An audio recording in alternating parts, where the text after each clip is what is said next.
everyone, and a massive welcome to the channel. Now for today's video I want to have, I guess, a little heart to heart with you guys, if you can call it that. I want to talk about an experience that I had. I'm actually just proud of myself, if I'm being perfectly honest, you guys. I'm proud of myself. Now before I get into this video properly, I do just want to say a couple of things. The first one is that yes, I know 5 days in the grand scheme of things really isn't a long period of time. There are people who go months without seeing their other half. But for me, 5 days personally is actually a pretty big deal. And that's just because of my mental and physical health problems. So this was actually a pretty big thing for me. The second thing that I wanted to very quickly bring up is that a couple of years ago, a very similar situation happened where my husband and stepson went away, and they were actually gone for pretty much 3 weeks. And Ellie, my daughter, had only recently been born, like 2 months prior to this happening, and I was dealing with a lot in my head. I was actually dealing with postnatal depression, and so literally that time of my life, for those 3 weeks, it was literally some of the worst times of my life. I completely had a breakdown, but from how I was then compared to now is very different. And I wanted to share my experience because I wanted to share with you guys that things can change and things can get better. I'm still battling with my mental health problems, don't get me wrong. It's every day is a battle, it's a journey.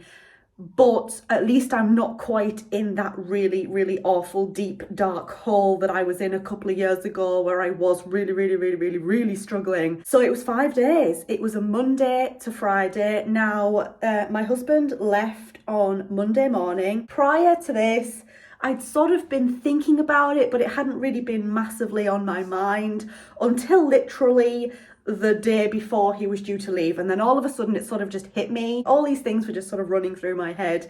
And then he'd left and I cried. I cried a little bit. It was very emotional for me, actually. I was trying to hold my emotions back a little bit, not only because I didn't want my husband to see me really upset, especially what happened over 2 years ago now, but for my daughter as well, because my daughter is now older and she's really taking things in, and I didn't really want her to see me in a really bad state either.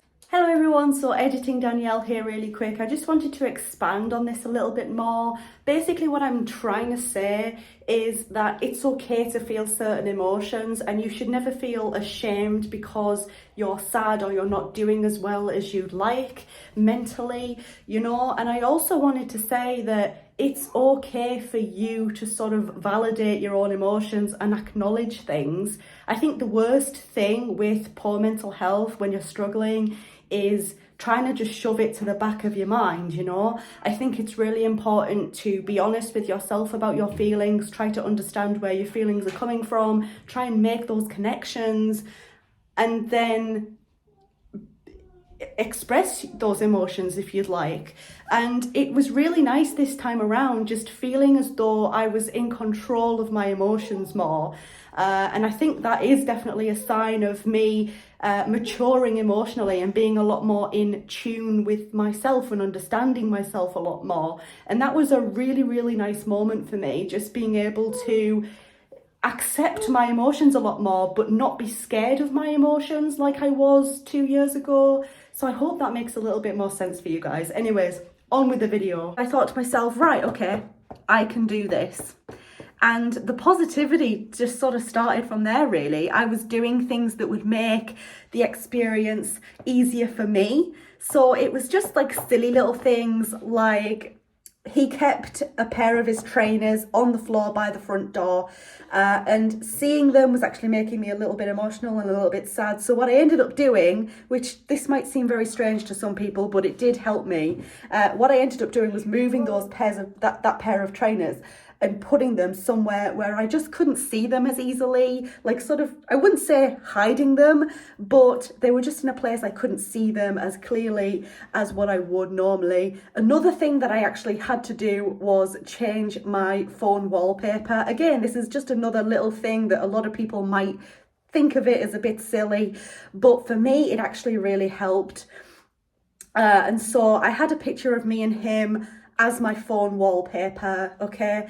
And seeing that the day left was making me sad, so I had to change it. I changed it to a one to my daughter Ellie, and when my husband gets back, then I'll change it back to how it was, and I'll get his trainers out from wherever I put them. Oh God, where did I put them? So yeah, it was just doing little things like that that really made the experience that little bit more bearable for me. In a way, I guess it's kind of pretending as though he doesn't exist, but it actually kind of worked for me because it stopped me from getting just emotional about the whole situation. Something else as well that I just said no to was phone call conversations. We could text, but no phone call conversations, because I just knew the second that I would hear his voice, I'd get upset, and I'd go down this rabbit hole of bad mental health, and it wouldn't be fun, okay? So yeah, my husband did actually offer 2 or 3 times, I think it was, to talk on the phone,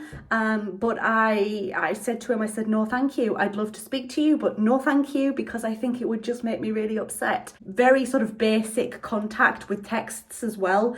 You know, he's busy, he's doing his own thing, that's fine, whatever. I don't expect to be texted all of the time. So obviously the majority of it has gone very, very well. I've remained pretty positive, I've been pretty happy, I've been pretty chilled the majority of the time. Tuesday, I was a little bit emotional, and then Wednesday morning, I think it was, I got upset. And it's okay, you know, like I said this to my husband, I said, you know what, I knew that this was coming, but that shouldn't void any emotion that I have, you know. Obviously, I find these sorts of things very difficult, and I am a very open book about my emotions and how I'm feeling, and so I do like to share when I miss someone and I care about them and I love them and all that sort of stuff. I do very openly showcase my emotions. My husband, on the other hand, not so much. He's a bit more of a closed book.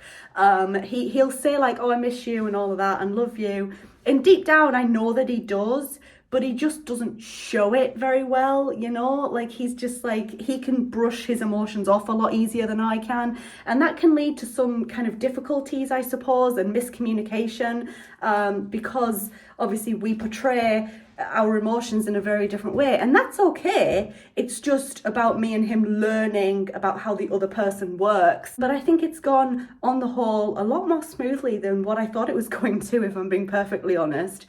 Going into this, I thought to myself, like, oh my God, like, what is this going to be like? How it was a couple of years ago, it really wasn't good. I really don't want to get back into that really dark, deep hole that I really found it very, very difficult to get out of. I don't want to be in that position again.